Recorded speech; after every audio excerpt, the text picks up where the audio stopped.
Happy Monday, everybody. Hope you're having a good day today so far. Had a good weekend. Mine was pretty good yesterday. Not yesterday, Saturday at work. See how my days meld together. Saturday at work, just me and Maria came in to do the close. There's just three of us there because we were so slow on Friday that we just thought it was the girls would only have been there for like an hour and a half if they had come in, and would have been stupid to bring them in. But we didn't want people to not be able to get their clothes, so me and Marie decided that we would just press everything. She does all the laundry. I usually do all the dry cleaning. And we did it before when the shutdown first started. And for like 3 months, me and her did everything. It was awful. But yesterday I was pressing, and I went to go hang up a shirt that I had just finished pressing so that it could go get hung off with the correct ticket. And where you stand is you have a press in front of you where you lay stuff on and the lid closes when you press the button. And then you have right to your left of you, so there's just a little walkway for you to get through where these two machines sit, because you're just like in this little square of machines. And it has these 3 different little things on it. And one is like a long arm looking thing, and when you push a button, steam comes up out of it. And you can put like sleeves for like suit jackets on it to get the wrinkles out, because you can't press those flat. And I went to reach over to hang this up on the rail, and I ran into that arm, and there was water building up in it for some reason, which is like boiling hot water. And my stomach leaned up against it, and my shirt got all wet, and my stomach was all red from where it burnt me. And so I immediately went to go put some stuff on it that we use for when we get burned. This is probably the biggest burn that I have. It's not the worst. You would think that it would be the worst burn I've ever had, but it's not. It's just the biggest. And I mean, it covers like the whole right side of my stomach. And so I went and put some stuff on it, and luckily it's just barely red. Didn't really do much damage, mostly because I had a shirt on too, so it didn't touch me directly on the skin like most of my burns on my hands do. Anyway, it hurt pretty bad, but after about 5 minutes and after putting some stuff on it, it was fine. So I just thought that was interesting, because I've never... Your hands, obviously, because you're using them so close to things that are hot, and the irons and things, normal, right? But your stomach, like, how often do you burn your stomach? But anyway, I've never done that before. I've always been very careful when I was pressing clothes, but oh well, I'm okay. And I did get yelled at, too, by a customer who, when he drove off, he, like, literally sped off and almost hit another customer pulling into our parking lot. He was mad at the price of his clothes. He had, so it's some of the Indian garb that they wear. So it's like the shirts that the men wear, but they're really long, and they had the slits down the sides, and then they wear the pants with it. It was $10 to clean that, because you have to be very careful with those usually, because they're made with different materials, and he didn't want to pay $10. And I'm like, I can't change the price. And he's like, well, I'm not talking to you. I'm talking to her, talking about Jana. I said, well, I'm the manager, and I'm telling you I can't change the price. And he told me to shut the heck up. And so I walked over and I picked up his ticket from Jana, and I gave it back to him. I said, he can come back later. Not dealing with it. Duh. I said, just tell him to leave. And so he told me to F off, and then he drove off. So I put a note in there not to take his clothes anymore, because, I mean, it's just... The things that have happened here at the store recently, I know I'm doing a very long intro. I'm going 4 minutes in. But just some of the stuff that has happened over the last week, I had to call the cops on customers because they refused to leave my store. They claimed that we damaged their vest, and I tried explaining to them that the stain that they were seeing was so uniform, and not just in one spot, but it wrapped around the back to the front, on the bottom of it and on the top of it, and on the reverse side of the vest as well. And I said, this is from storing this improperly, and it's aged. This is not anything that we did. And he said he was going to call the cops because we damaged it. And I'm like, well, what are the cops going to do? It's like, they can't. They cannot do anything. If you think we damaged it and you want to do something, you got to take us to court. So he calls the cops. And then he starts filming Maria. Maria's like, no, don't film me. And he wouldn't quit filming. And so I told him he needed to leave. Said, you can't film her if she doesn't want to be filmed. This isn't public property. This is private property. I know in Texas it's a one consent party state. A one-party consent state. Meaning you don't have to get permission to film somebody in public areas. But in a private business, you absolutely have to get their permission, I believe. So he wouldn't leave. And 3 times I told him he needed to wait outside. And he refused. So I ended up calling the cops just to let him know that, hey, he's been asked to leave and he won't leave. And that when they come, I knew they were on their way, that when they come, I want them to tell them they're not allowed back. Because I don't like when customers, I mean, you can't just sit there all day and think that I'm going to do something for you when I'm telling you that there's nothing I can do. And they just refuse to leave. And I think they knew all along that it was messed up and they just wanted to blame somebody else. I don't know if they're going to be able to sue us. I don't even know if they know how to sue us. The guy seemed pretty, either he's really dumb or he's just playing really dumb. So the cop gets there and lo and behold, it happens to be a customer of ours. And, he explained to him, there's nothing I can do. You got to take him to court. But what I can do is I can enforce that you leave the property because you've been asked to and you're not allowed to come back. So they finally left and they haven't been back. I don't know if they're going to sue us. I'll let you know if we end up getting a letter. But anyway, let's get into today's episode. That was really long intro. But I wanted to catch y'all up on some stuff that has been happening because since I'm only doing this once a week now, I have to wait an entire week to tell y'all anything that happens. Okay. Oh, and also before I read today's daily promise, for those of you who do pray, I would really appreciate it if y'all would pray for me. I'm not going to tell you what for. God knows what it's about. So it's going to be an unspoken thing, but it's very, very important. It's very, very big. And some prayers that everything works out right. And for those of y'all that personally know me, that listen, you know what I'm talking about. I would really appreciate it because it would really mean a lot to me if this actually happens. So, with that said, daily promise. And for this cause, he is the mediator of the New Testament, that by means of death, for the redemption of the transgressions that were under the first testament, they which are called might receive the promise of eternal inheritance. Hebrews 9:15. What could Moses and his covenant offer but the looming specter of death? The law, impossibly harsh, was but a servant, bringing those under it to the inevitable conclusion of awaiting doom. Yet the mediator of the new covenant is so far greater than the law. His blood speaks better things than the death and vengeful demand for which Abel's blood cried, his blood speaks life. For which Abel's blood cried, his blood speaks life. I read that wrong. And that eternal. Life everlasting is promised to all those who believe. So believe, rejoice, and take hold of the very promised rest of Christ. Okay, now, also if y'all can hear it, I don't know if y'all can hear the sound. I have a heater that we bought at a garage sale, one of those little fake fireplaces, and it also has a heater on it. I have it on because I was really, really cold, so I hope it's not too loud or distracting.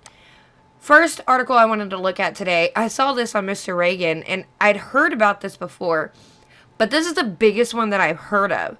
So there's 2 New York nurses that made $1.5 million in fake vaccine card scheme. So this is from NBC News, and this is by Marlene Lenting. So 2 nurses on New York's Long Island allegedly forged COVID-19 vaccination cards and entered the false shots in the state's database in a scheme that raked in over $1.5 million, according to prosecutors. Now think about that. It tells in the article, maybe not in this one, but if it doesn't, I'll let you know, how much they were selling these cards for adults and for children. And you're talking they made $1.5 million at these prices. And they can't be the only 2 doing it, right? This is what Mr. Reagan said. Surely they're not the only 2 that have done it. Meaning that there are probably others in other places where vaccine mandates were being heavily pushed and people wanted to be able to go live life, but they didn't want to get the shot.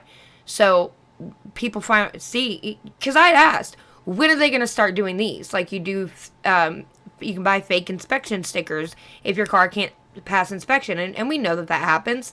I said, when is this going to start happening? And people thought, oh, it's impossible, because of this and this. It's not going to be easy to do. Well, clearly it's very easy to do because they made $1.5 million doing it. You know, the sad thing is they got caught. But if they're selling this many and making this much money, and we know there's probably other people that are doing it too, so in the database, how many people truly are vaccinated? It would seem to me that there's more unvaccinated people than there are vaccinated, but the numbers are skewed because of the fake cards. Reading on. Julie DeVuno, 49, the owner and operator of Wild Child Pediatric Health Care in Amityville, and her employee, Marissa Uraro, 44, were arrested Thursday, the Suffolk County District Attorney's Office said Friday in a news release. Both women were charged with one count of second-degree forgery. DeVuono was also charged with first-degree offering a false instrument for filing, according to the release. DeVuono, a nurse practitioner, and Uraro, a licensed practical nurse, received COVID-19 vaccines, vaccination cards, and medical syringes from the New York State Department of Health, prosecutors said. So they got all of the things that they needed from the state, and then they... So I'm wondering, like, what did they do? Did they, like, empty the vials as if they gave them the shot so that they could be accounted for that they've been used? I mean, surely that you would have to do that, because wouldn't they check, like, what your stock is? Like, hey, we sent you... We're going to use small numbers. We sent you 20 vials of the vaccine. You had 9 people, 10 people, so 9 people and a child come in to get vaccinated. So you should only have 10 left, but you have 15. Surely they were emptying these vials out to show that they had been used, I would think. Anyway, there's a ledger that they have. There's a picture of their ledger where they were writing it all down and the dates. Wow. Okay. They allegedly forged the official cards to indicate a vaccine was given to an undercover detective on one or more occasion, even though they never received the shot. Okay. So someone ratted these people out. Why would they be sending detectives in to check this out? This happened to somebody that I know, where they were selling fake inspection stickers to an undercover police officer 4 different times, and then he was arrested.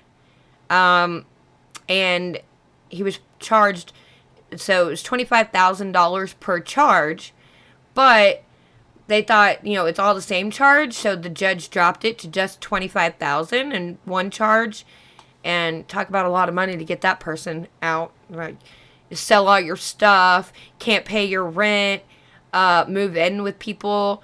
I won't tell you who it was that I know that did this, but it was a crappy time, I'll tell you that. Anyway, so DeVuono and Uraro are also accused of entering the false information into the New York State Immunization Information System database. They charged $220 for adults and $85 for children for the false vaccination cards, prosecutors said. So, someone that's really good at math, take those amounts, $220 and $85, and figure it up and tell me how many shots they would have had to give, or fake cards they would have had to give to make $1.5 million. How many people did they do this for? Do some math and figure it out, roughly, because we can't know for sure how many adults and how many kids. Do the math. Okay. Law enforcement officers seized $900,000 during a search for DeVuono's home, as well as a ledger that documented their profits in excess of, so more of than $1.5 million from November 2021 to January 2022. That is a very short amount of time to make that kind of money. That's only 2 months-ish, depending on what time in November they started. Wow. DeVuono's attorney, Barry Mark Smolowitz, told NBC News on Monday morning that his client was arraigned Friday morning along with her employee. Both entered a plea of not guilty. I mean, they broke the law. Obviously, you got to pay for breaking the law.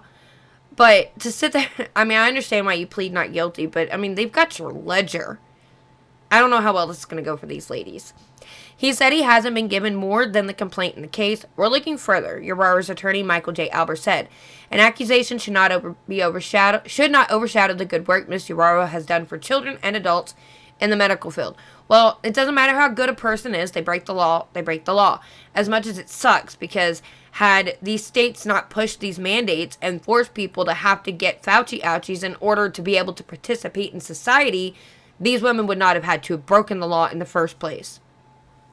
And obviously, they may have done it just for the money, but to me, it would seem like they just didn't believe in the mandates, which is why they decided to go ahead and do it, and money was the benefit of that. In today's uncertain times, courts are issuing rulings regarding the government overstepping their limits. Because of this, now more than ever, it is important that there is no rush to judgment in forming an opinion against a respected LPN. We look forward to highlighting the legal impediments and defects in this investigation. Yeah, so that's my thing. I don't think that they should be in trouble. I understand that, well, because mandates aren't a law, number one. So I don't think that they should be in trouble. I don't think that they should go to jail because government was overstepping way too far. They were way over the line and telling people you have to get this in order to do that. And I don't think that that's not legal. It's not a law. You can't do that. The government has no business or authority to do that. So really, these girls did not break the law. These women were not wrong. It's not like selling a fake inspection sticker. Suffolk County District Attorney Raymond A. Tierney said in a statement, these individuals allegedly used their positions as licensed healthcare professionals to engage in criminal conduct for their financial benefit. I hope this sends a message to others who are considering gaming the system that they will get caught and that we will enforce the law to the fullest extent. But how do you enforce a law that's not a law? Can someone explain that to me? Mandates are not lawful, so how do you enforce it when it's not lawful? The scheme was uncovered by members of the Suffolk County Police Department's DA squad assigned to Tierney's office with the assistance from the U.S. Department of Health and Human Services and the New York State Department of Health. You know what? Good for these women. I'm glad they did it. I'm glad they did it. There was another article about children. Here. Yeah, from Louder with Crowder. We're going to talk about children really quickly. So this is a California California Social Services, quote unquote, raids preschools for mask non-compliance, and they isolated and interviewed the toddlers. California is completely insane. I wish they would break off and drift off into the ocean. They're so far gone. I don't think there's any hope for this place. If you can, you need to pack up and move out. But good luck with gas prices. This is by Joseph Gunderson, and it says, COVID is through. If you're like me, you were over it a long time ago. If you're a liberal whose brain was finally broken by the constant hysteria, you might still be clinging irrationally to your little cloth mask. If you're the California Department of Social Services, you're raiding preschools that don't force toddlers to wear muzzles. What's weird about this sudden urge to go full Gestapo now is that, as the Voice of San Diego reports, the 3 locations of Aspen Leaf Preschool were known to have been in violation of the mask mandate since reopening in June of 2020. Quote, the owners of Aspen Leaf reasoned that the children would not be allowed to wear masks while they were sleeping or eating. In other words, they'd give each other COVID-19 no matter what. On top of that, they didn't believe the masks would be great for children's development. Well, finally, some sane adults who don't want to muzzle their children. And speaking of that, now, before my years long of podcasting got completely deleted off of Anchor for potentially hateful content, on YouTube, I had put up a video talking about the development of children that's lacking, not just in physical development, but mental and emotional because of masking. And it was taken down, and they said that I could not go against CDC and WHO guidelines. Now, there are major news outlets writing articles about masking children and how it has crippled them from being able to develop properly. So I tweeted to YouTube, and I said, okay, I sent them pictures of the major outlets that are writing these articles, and I said, now that we're actually allowed to say it, I want my video to go back up.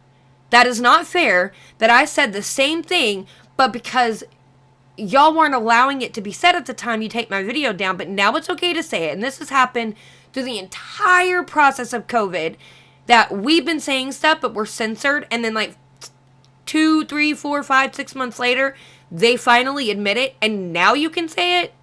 Put my video back up. They haven't answered me. They probably won't.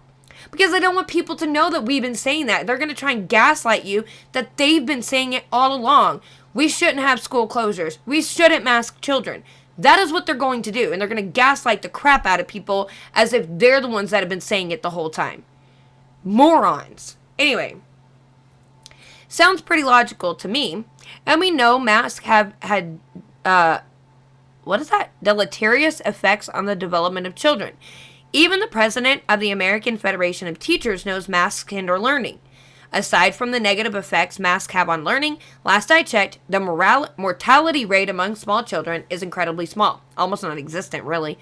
But in response to a parent's complaint at the height of Omicron hysteria induced by the media, social services raided the 3 locations in January 2022. According to The Voice, regulators isolated children from each other and from familiar adults at the facilities and interviewed them about wearing masks. Regulators isolated and interviewed children aged 1 to 4 and did so without any parent's permission. Yeah, you can't do that. You just can't do that. I don't know where people get in their heads that they think they have the rights to your children and more rights than you do as their parent. I don't know what makes them think that. They are delusional. There was somebody that said something on Twitter and I clapped back at her because she's a complete retard about what she said about children. But she said something about children. Parents are authoritarian and they don't care about their children's rights. And I'm like, yeah, that's right. As a parent, your decisions and rights come before the child's. That's why they have parents. You tell them what to do and they do it. And if they don't, they get in trouble. It doesn't matter what the kid wants because they don't know what's best for them like a parent would. Anyway, over my dead body will the government take over my children and control them. It will not happen. The state determined the interviews were conducted in an appropriate manner and were a necessary component of the required complaint investigation.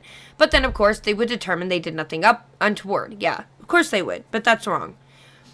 The Rosado's 4-year-old son attends one of the preschools and was caught up in one of these raids. In a complaint they filed, they called a measure taken to interview children inappropriate and unnecessary. This gross abuse of power is shameful and unacceptable for many reasons. The people who ordered this to be done and those who participated should be held responsible. Connie Wu's daughter wasn't even 2 years old yet. She was interviewed. Wasn't even 2 years old yet. She was interviewed. The owner, Howard Wu, who had argued that social services didn't have the authority to enforce the mandate, believes the regulators targeted his facilities for questioning their authority. I wouldn't doubt it. The government hates being questioned, especially in the leftist dystopia that is California. Only the special people get to go maskless. For the rest of you, do what you're told. Yeah, that's exactly true. For the rest of you, do what you're told. The thing is that I don't even think social services can go into a private preschool. And so what people don't understand about CPS is a lot of people don't know that CPS has no legal authority. So if they show up on your doorstep because someone called, whether it's a legit reason that they believe that they were calling or they're just being vindictive, because that's what a lot of these calls are, when they show up to your doorstep and they tell you that they have to come in and check things out, you have the right to tell them, no, you want to come into my home, go get yourself a warrant. And they'll have to go to the courts and they'll have to prove their reasoning of why they should be able to come in and take a look at your home. You don't have to let them in. I've dealt with CPS and I didn't know the stuff that I know now. Had I known it at the time, I would have told them to go away. But I didn't know that. I thought that they had some sort of legal authority to be able to do what they were doing. They don't. So don't ever let them into your home. Do not comply with them. Just do not do anything. If they want to do something, they need to go to a court and talk to a judge and get the proper documentation to be able to do it. And then you need to go get yourself a lawyer. I don't care if you don't have the money. I don't care how much it costs. You find a way to go get yourself a lawyer because CPS will screw you over. They are evil. Anyway. Can we just talk really quickly? Now that I'm seeing this, there's so much stuff that came up over the week that I wanted to talk about, and I could just, starting the episode, couldn't remember everything I wanted to talk about.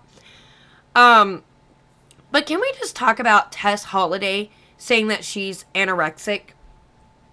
So, there's an article here, I don't know, this page6.com, it was the first one that popped up, it says that Tess Holliday says she's anorexic and in recovery. Now, if you don't know who Tess Holliday is, just go look her up. She's a morbidly obese woman claiming to be anorexic. So here from Medical Dictionary, we have anoretic, okay, pertaining to anorexia.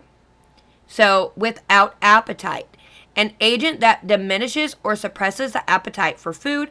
Most of the drugs used for this purpose are central nervous system stimulants, okay? So, I mean, there's a bunch of different definitions for it, okay?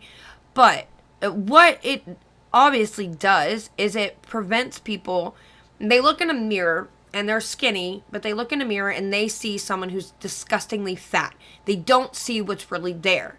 So they don't eat and they starve themselves. If you watch anything on YouTube, you can go look up Eugenia Cooney. She's very anorexic and she's like just skin and bones, and she looks absolutely horrible. And I wouldn't be surprised if she died very soon, because she is just wasting away and she really needs help. Now that is true anorexia. I'm just going to compare to you what someone who truly is anorexic looks like compared to Tess Holliday. So if you're not watching, if you're a blind viewer, you can't see this, but this is a picture of Eugenia Cooney, okay?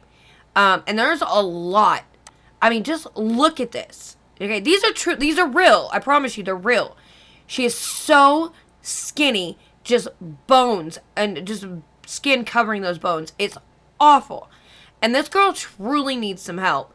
And as I know that she went to a rehab, but then she relapsed and it didn't help anything. So, and she gets a lot of attention on YouTube for being like this. So it's probably harder for her to get the help that she really needs. But then you look at freaking Tess Holliday. Is that anorexic? Come on. She is not anorexic. And she diminishes what anorexia really is and does to people. It's ridiculous. And I would say that she does have an eating disorder, but it's eating too much, not eating enough. She said that her anorexia is a result of a culture that celebrates thinness and equates that to worth. Okay, but you're not thin. She said, I'm anorexic and in recovery. I'm not ashamed to say it out loud anymore. You're not ashamed to say it because it's not true. You moron. I mean, look at that. First of all, disgusting. If I ever let myself get that way, just someone get rid of me. I know I've been overweight before, especially after having children. I've had 4. So let me tell you, losing weight after having kids is very hard. Plus, the older you get, it's even harder. But even though it took me longer than it probably should have because I was too lazy, I still lost the weight. I still did it. I didn't allow myself to continue getting bigger. And let me just say, I am not talking about people who have issues, who are trying to lose weight, but their body just refuses to allow them to lose it because of medical conditions that they may have. I am talking about the people who are morbidly obese and demand that you respect them and tell them that they are beautiful and accept that as the new beauty standard. I will not. It is not beautiful. It is unhealthy. And I don't want my girls growing up and looking at that and thinking that that is normal, because it's not. You're not going to live as long. You're not going to be able to do all the things that you would be able to do if you weren't overweight. And I'm not talking about the women who might weigh 200 pounds. That's overweight, but it's not like, it's not Tess Holliday overweight. And most people that are overweight want to lose it. Because they want to feel better about not just themselves, but healthier. And I'll tell you, when I was like 180 pounds, 190 pounds, which doesn't sound like a lot after I had, I think it was after I had my son that I got that big. Just bending over to tie my shoes, I couldn't breathe. Crunching my stomach all in like that. It was awful. And fortunately, maybe I have a pretty good metabolism, even at almost 36 years old, that I don't I kind of hover in this weight area of between 155 and 165, and it always just stays somewhere in there. But then over the last year, I have started trying to get to my pre-pregnancy weight of my first child, which was 145, and I've gotten down to 148, and I feel much, much more healthy, and I can bend over and tie my shoes without losing my breath, which is nice. I can look down and see my feet, because before my stomach did get in the way. But it's nice to have lost that weight. And I'm telling you, it can be done. Just people like Tess Holliday, they don't want to do it. They're lazy. They want to eat whatever they want to eat. They just don't want to do it. And so rather than put in the work and lose the weight, they just demand that you think that they're beautiful and that that's the way they're going to stay. That's the new beauty standard, because they're too lazy to actually lose the weight. I'm going to end this right here. I'm not going to say anymore. There's so much more I want to say, but I won't say it. Here's something that I bet you didn't hear about, because I didn't until I saw this article. Iran plots to assassinate ex-Trump official. Biden admin resisting public indictments due to Iran deal hopes. So this is by Ryan Cerveda at the Daily Wire. It says at least 2 Iranians in the Islamic Revolutionary Guards Corps Quds, force, or the IRGC-QF. Okay. An elite Iranian military group that is also a designated terrorist organization have allegedly been plotting to assassinate former Trump National Security Advisor John Bolton, according to a news report. Democrat President Joe Biden's Department of Justice, quote, possesses indictable evidence against the Iranians, but Biden admin officials are resisting publicly indicting the men for fear that it could derail their drive for a nuclear deal with Iran, currently nearing completion in negotiations in Vienna, Austria, end quote, the Washington Examiner reported. I don't understand why we're moving to get oil from somebody else now that we're not going to be getting it from Russia. Just drill here at home. We can do it. We did it before. We were energy independent, and we were also exporting oil on top of that. People, look, they're not stupid. They know exactly what they're doing. They are trying to destroy this country. Absolutely. That's their goal. It is possible, but unlikely, that there are sealed indictments against the men, but the DOJ source said the seriousness of the conspiracy and the evidence warranted public indictment without delay. Sealed indictments would be unusual and probably unnecessary in this case, as they are usually used to prevent the target evading justice. The report said that the Iranian military was involved in, quote, significant reconnaissance activity, end quote, in the alleged plot, which involved an effort to recruit an assassin on U.S. soil. The report said that similar threats have been made against former Secretary of State Mike Pompeo and other Trump officials who worked on Iran. The report said that threats against Bolton and Pompeo, quote, are continuing, specific, and highly credible, end quote. The report added, the intelligence community became aware of the plot at an early stage, and it prompted high-level concern in a full-time Secret Service protective detail being assigned to Bolton earlier this year or late in 2021. Significant FBI assets were also deployed to disrupt the plot and assist in protecting Bolton. As the Washington Examiner reported in December 2020, Congress quietly extended Pompeo's diplomatic security service protective detail beyond his government tenure in response to these Iranian threats. That protective detail continues and has a high level of enhanced capability. Biden's DOJ claimed in a statement to the Examiner that it would be categorically false to claim that these kinds of policy considerations would drive such a charging decision.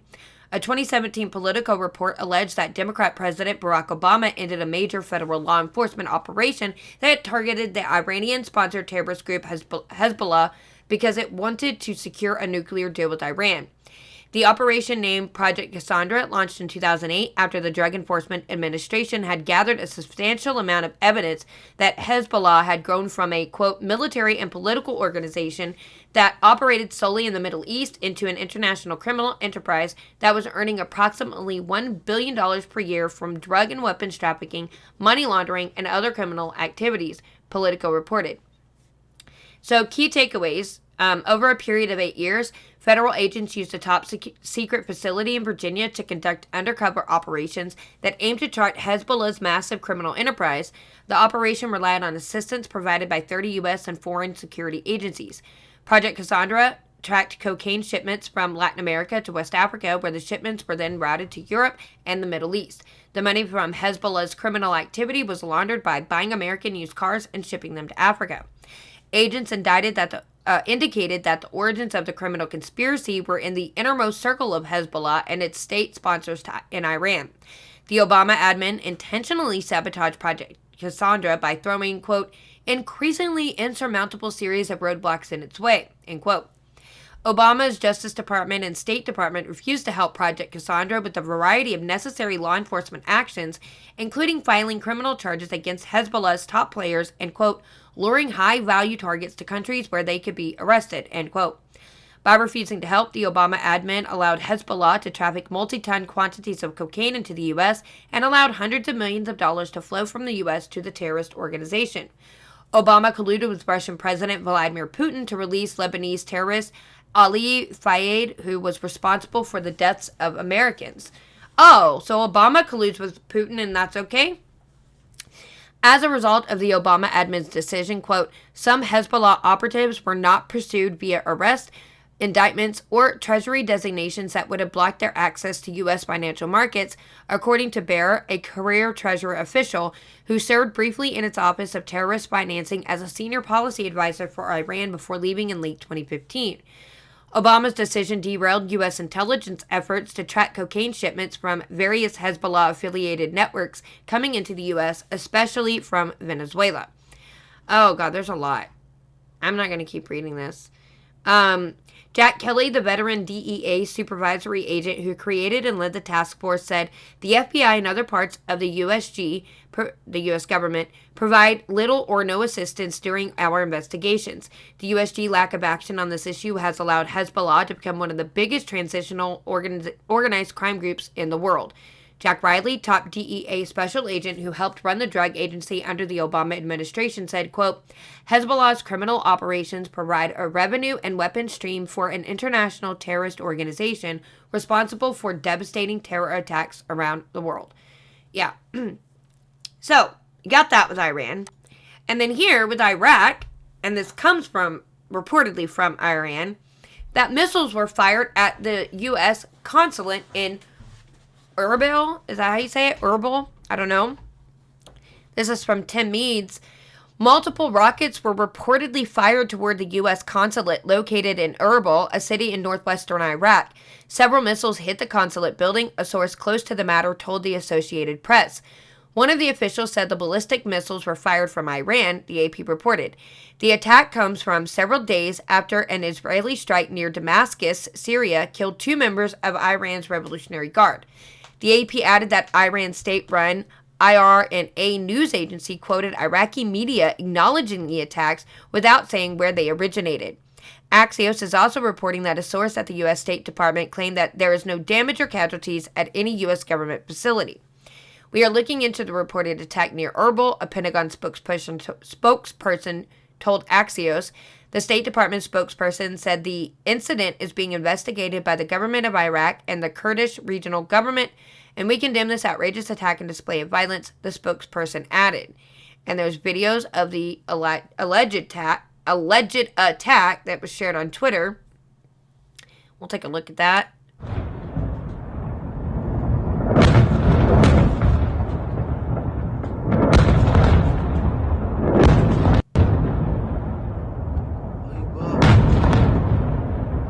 Man. Several missiles there.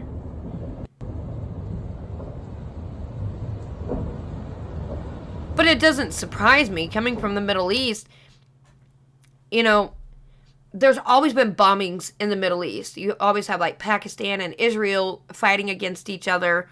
So it's not unusual to see bombs go off, but the fact that they sent them off towards the U.S. consulate, I mean, that's a big deal. And we're trying to make deals with these people to buy oil from them, but they're going to bomb our consulate? That's a stupid idea. The Jerusalem Post provided more details of the attacks, also based on independent open source intelligence accounts. The videos were reportedly shared by Iranian civilians, showing missiles being fired from Iran at the time of the attack, with at least one of the videos being geolocated to a site in Khazabad in the East Azerbaijan province of Iran. I know I just totally butchered those. And there's another video from missile launches, a military base. So this is where it's launched from. Oh, it can take me actually to Twitter. Yeah, okay. Is that 3? 4? I don't know. I can't tell.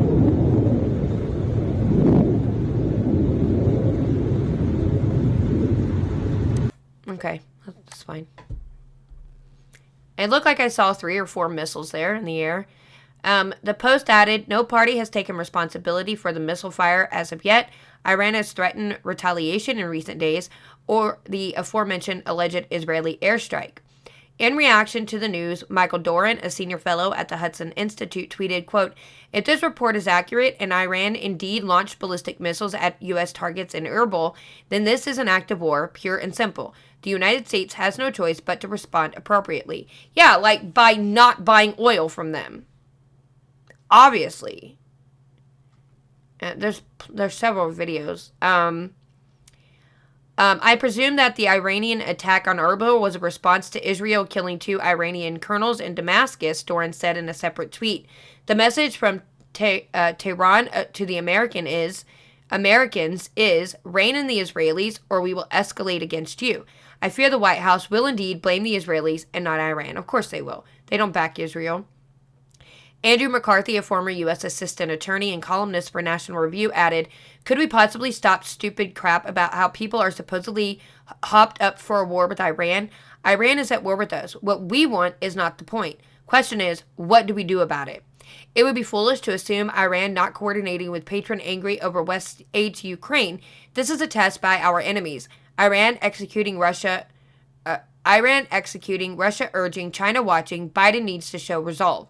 Congressman Dan Crenshaw, a Rhino, called for the U.S. to stop the Russian-mediated negotiations with Iran in reference to the ongoing Iranian nuclear deal negotiations. Duh. Okay, speaking of Russia, and this may end up ending the episode because it may be a long article. Why is Putin constantly calling Ukrainians Nazis? By Ben Johnson. So I thought this would be very interesting since this is still an ongoing war over there. And I do urge you to go find it and watch the documentary Ukraine on Fire. So if you don't completely understand why Russia and Ukraine are at war and that it's not just Putin bad and Ukraine good, Zelensky good, these are 2 corrupt governments that are fighting with each other, and you have other corrupt governments financing both sides of the war. Okay. Go watch it, and you will get an idea of what has been going on over there since the early 2000s, but probably before that, but for sure since the early 2000s, and what has culminated in this to finally erupt now. Obviously, because Biden's weak, and Putin knew he could get away with it, but he couldn't get away with it under Trump. But it's not just because he's a big, bad, mean guy. Yes, he's a big, bad, mean guy. But there are other reasons. It's not just he's bad. There really is so much nuance to this war. And this may have been why my original podcast got deleted, because of the last episode that I uploaded was about the Russian-Ukrainian conflict. And there was a lot of things said in there that maybe because I talked badly about Ukraine that they deleted my whole podcast. I mean, you would think they'd just take down the one episode, but I don't know why they did it, but that was very interesting that it happened at that time. Anyway, President Vladimir Putin stunned much of the West when he offered his supposed justification for launching a, quote, special military operation in Ukraine. The country is run by Nazis, he said. We will seek to demilitarize and denazify Ukraine, as well as bring to trial those who perpetrated numerous bloody crimes against civilians, Putin explained in a nationally televised speech on February 24th. And you also know what's interesting. They're censoring everything coming out of Russia. We can't get anything, like all of the Russian news organizations are being censored on all the platforms, but the Ukrainian media is allowed to put out their war propaganda. We put out our war propaganda, but nothing coming from Russia. Why do you think that is? What do you think that they don't want us to know from Russia's side, right? Because there's always two sides to a story. There's always two sides to something happening. Why don't they let us see what's coming from Russia? Well, because they would have to lie or admit that the U.S. is involved in this and that this is a proxy war for the U.S. for financial gain. Not to mention the biolabs that we've just recently been told exist in Ukraine that the U.S. is funding and heavily involved in, that was making biochemical weapons, right? And now they don't want that getting into the hands of the Russians. And the Russians say that they were trying to get rid of these biolabs because they were afraid that they were going to release. I mean, there's a whole lot going on here, okay? And the U.S. is not innocent in all of this. Anyway, near the end of his speech, he directly appealed to the Ukrainian military. Quote, "Your fathers, grandfathers, and great-grandfathers did not fight the Nazi occupiers and did not defend our common motherland to allow today's neo-Nazis to seize power in Ukraine." End quote. Similarly, when Good Morning America host George Stephanopoulos challenged Russian Foreign Secretary Sergei Lavrov for describing Ukrainian President Volodymyr Zelensky as a puppet of the Ukrainian Nazi movement, Lavrov replied, quote, "I think the Nazis and neo-Nazis manipulate him. Otherwise, it is hard to account for how President Zelensky can preside over a society where neo-Nazism is rife." End quote. Yeah, well, I would say Zelensky is a puppet because he was installed by Western-backed countries, the U.S. being part of that, NATO being a part of that. They wanted someone who was influenced by Western civilization so that they could indoctrinate them with all the woke propaganda that we do here in the West. They wanted to do that there. And Russia's like, there's many reasons why Russia didn't like it, but one of those reasons would be they don't want that stuff in their country or near their country, nor do they want enemy countries right on their border, namely NATO countries. Anyway, Russian foreign policy hands and media spokespeople have repeatedly echoed the charge that Ukraine is a fascistic, ethno-nationalist nation since the beginning of the latest hostilities. Why do Russian officials continually use that term? Is this mere gaslighting, or does Ukraine have ties to Nazi ideology? And if so, what about Russia? There has not been a Nazi nation since 1945. Let's begin with the obvious. Ukraine is not a Nazi nation. I would disagree. There has not been a Nazi nation since 1945. President Zelensky is Jewish and lost relatives in the Holocaust. Zelensky has comprehensively rebutted the charge that he or his fellow Ukrainians are Nazi sympathizers. Could a people who lost more than 8 million lives in the battle against Nazism support Nazism? Nazism, he asked. Yeah, they could. That's how indoctrination works. How can I be a Nazi? Explain it to my grandfather, who went through the entire war in the infantry of the Soviet army and died a colonel in an independent Ukraine. With that said, of course, Russia and Ukraine have a long, complex history intertwining with one another and the Jewish people for more than a millennium. Ethnic and other prejudices ran strong in the area. During World War II, after decades of Bolshevik oppression, some Ukrainians, such as Stephen Bandera, collaborated with the Nazis, but many opposed both Nazi and communist occupation. Unfortunately, ethnic and religious tensions did not end with either occupation. In the early 2000s, one of Ukraine's largest universities, the Interregional Academy of Personnel Management, sometimes known by its Ukrainian acronym MAUP, set up a teaching gig and, in September 2005, conferred a PhD on David Duke. Duke's thesis became the kernel of his book, Jewish Supremacism, My Awakening on the Jewish Question. International observers raised the greatest concern over a Ukrainian militia known as the Azov Battalion, which wears Nazi-era insignia. And this is something I talked about. And you can still watch that one on YouTube about the Russian-Ukrainian conflict. And I talked about the Azov Battalion.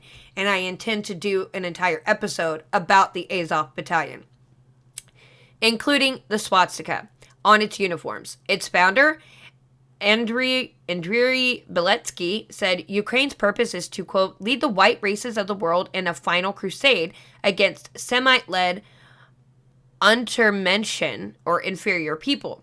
A statement that is not Nazi-esque, but Nazism. White nationalists from around the world have traveled to Ukraine to learn the art of warfare firsthand from Azov. After the UN accused the Azov battalion of torturing ethnic Russians in eastern Ukraine in 2014, the then president of Ukraine, Petro Poroshenko, praised the groups as, quote, our best warriors, and the group was officially incorporated into the Ukrainian National Guard. The United States was so concerned that in 2018, Congress legally banned U.S. aid from going toward any arms, training, or other assistance to the Azov battalion. And a year later, dozens of members of Congress lobbied the Trump administration to designate the Azov Battalion as a foreign terror organization. Its official recognition and the training it offers potentially violent extremists remain genuine concerns. While this particular concern is real, it is far from complete.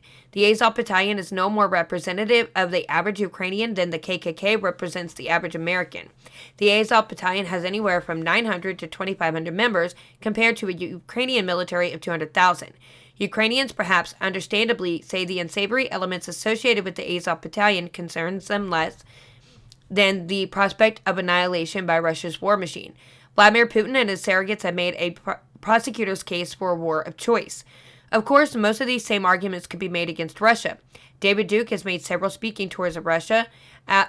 Alexander Dugin, who has been said to exert significant influence over Putin, has ties to white nationalists around the world, including in the United States. The first white supremacist group ever to be named a terrorist organization by the U.S. State Department under President Trump was St. Petersburg-based Russian Imperial Movement. The UN also accused the leaders of the self-proclaimed People's Republics of Donetsk, I don't know how you say it, and Luhansk for committing war crimes in 2014 and of having, quote, undermine the human rights of the estimated 2.7 million people residing under their control. You'll find when you read about these two places, they were Russian-backed territories.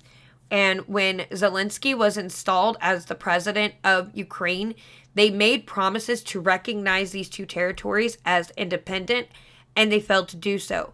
And NATO promised that they would make Ukraine legitimize these places as independent territories, and they didn't do their part either.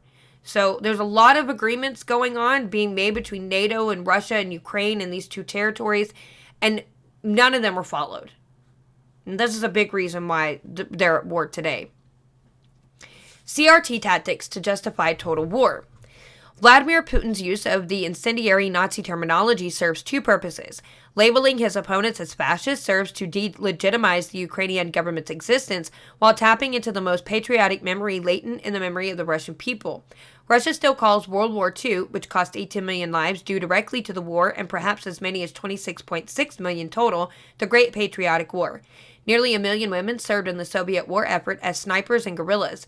These staggering losses and the advice of communist agent Alger Hiss allowed Joseph Stalin to bully Franklin D. Roosevelt and Winston Churchill into giving him the Eastern Bloc nations as a buffer zone to Russia's west, one that many analysts speculate Putin aims to recreate. The enormous factual and logical flaws that occur by calling Ukraine Nazi are ultimately beside the point of a propaganda phrase intended to dredge up emotions, specifically hatred and fear. The term Nazi delegitimizes anyone associated with it, truthfully or erroneously. Putin calling Zelensky's Ukraine a Nazi government is not meant to reflect the everyday reality on the ground. Like the advocates of critical race theory, branding the United States systemically racist, the term exists only to portray the constitution of the targeted nation as incapable of reform, as trash that needs to be removed. History provided historical Nazis could not be trusted, negotiated with, or even relied upon to surrender when the war became hopeless. They must be obliterated, precisely as Vladimir Putin appears intent on doing. Okay, so just a little bit of idea about, somebody's, this is an idea from somebody else. On one side, that it's not real. I would say that there probably is some of that going on. The biggest thing is just, you just have to go watch the episode. I don't want to get into it and end up getting taken down because I say too much about it. Okay. Let's see. Let's talk about Beto O'Rourke really quick, because we have elections coming up in November. And it's Beto against Governor Abbott. And of course, I already know who I'm voting for, and it's not Beto O'Rourke, who stood on the stage as a presidential nominee and said, hell yeah, we're going to take your AR-15s, and now claims to say that he's here to protect your Second Amendment, but yet says that the constitutional carry law allows people with, criminals and people with mental disabilities to own guns. No, they don't. Constitutional carry has nothing to do with purchasing a gun. You still have to have a background check, and if you don't pass it, you don't get it, which criminals don't do that anyway. They criminally obtain guns. So constitutional carry does not make that easier. What it does, however, is it allows someone who legally purchases a firearm and passes a background check to immediately start carrying their gun without having to take the class first and get a license to carry. But I will tell you, most people that carry do go to these classes, regardless of the fact that they don't even have to. Look, I could be carrying a gun right now. I don't, because I need some more training. Most people are that way. If they think they need more training, they're not going to carry a gun on them out in public. That's just it. Anyway, we went to get dinner last night, and I didn't know, we always take my dad's gun in the car, but I didn't know that he took it into the place with him to go get food because we weren't in the best part of town. But usually he don't ever take it in anywhere. It just stays in the car. But in that part of town, he thought, yeah, I should probably take this in. Anyway, so now Beto O'Rourke is saying that CRT should not be taught in schools. Now, to see him go from this complete radical leftist to all of a sudden he's being very moderate, I don't believe it. I believe it's just to get votes. Because he knows that the parent voting bloc is really serious because they've been called domestic terrorists and been arrested at school board meetings. And this is going to be the people that you need to convince to vote for you. This is going to be the big voting bloc, I believe, and what's going to decide who is governor in November. So he has to completely change what he believes. Do not fall for it. These are lies. He does not believe what he's saying, and he will go back to his radical ideas if he is elected. And I will hate every single person who votes for this moron. Now, Robert Beto Francis O'Rourke is going for the hat trick of failed elections. He failed running against Ted Cruz in 2018. He failed at running for president in 2020. Now he's running to fail against Texas Governor Greg Abbott. There's nothing to which Beto won't pander. Case in point, calling himself Beto instead of Robert is so that Latinos think he's cool, even though actual Latinos think Beto's sex at life.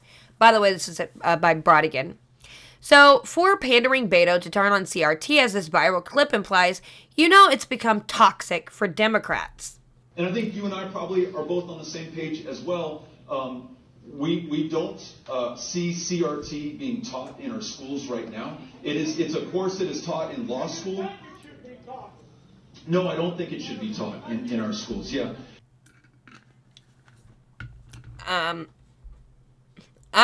I think that he just said that because someone yelled that to him. Had no one mentioned it, he wouldn't have said that.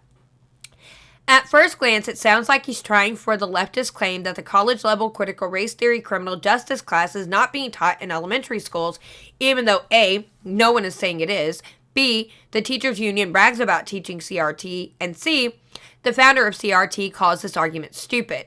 The fact that Beto didn't just call opponents racist, like liberals in every other situation, is telling.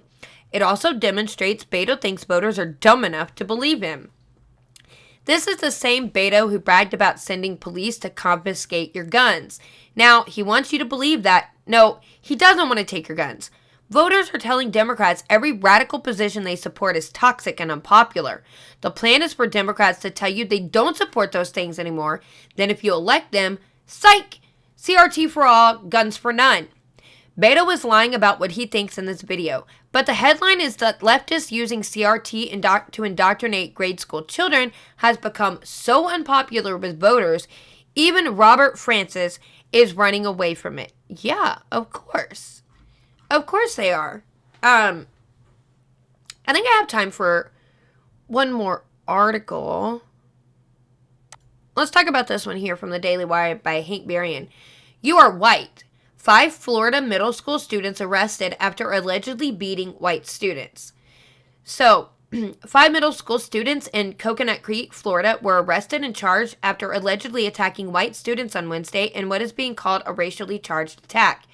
And this would be the government, the media, Hollywood, education institutions, all telling everyone that this is what happens, that white people hate all white people hate all black people, and they're out to hurt you and kill you, and kids who are susceptible to believing what adults are telling them have fallen for that and believe it's true. And they've been taught to hate each other, and this is what culminates from teaching that. Authorities in Broward County, Florida, confirmed the arrest to Fox News, which said 4 students from Lions Creek Middle School were allegedly attacked by fellow students. The alleged attack occurred near the Coconut Creek Recreation Center. According to the Coconut Creek police arrest reports, the reported victims were racially profiled. NBC Miami reported, adding that the students who allegedly attacked a white student shouted, "It's opposite day," and "Brown power." WSBN added in the video below that the alleged victims claimed the attackers shouted, "You are white." The arrest reports added, the group looked at the student and stated, "He is white," and another student tackled him to the ground, which subsequently allowed the group of middle school kids to start hitting him with their hands, feet, and phone chargers. One student told NBC Miami that boys from his school dashed over to jump him, adding that attackers hit and kicked him. He continued, "I put my hands up so they don't whack my face." He continued, "After they jumped me, they said, this is like revenge for what they did in the 1700s for slavery." Broward County Public Schools said in a statement that this was an off-campus incident that police and fire responded to, NBC Miami stated. The principal of the school sounded out a robocall to make parents aware of the incident, saying they were always working to provide a safe and secure learning environment and will work to ensure that any off-campus incidents do not impact students at the middle school. Frank Foster, whose son was one of the alleged victims, told NBC Miami, "They can't do anything to the other kids because it didn't happen on school property. He wants to go back to school there because all of his friends are there, but he doesn't feel safe. There's an opportunity to move out, but that seems like a punishment." Foster told Local 10 that the middle schooler who did report the incident received text messages later in the day that he was a snitch.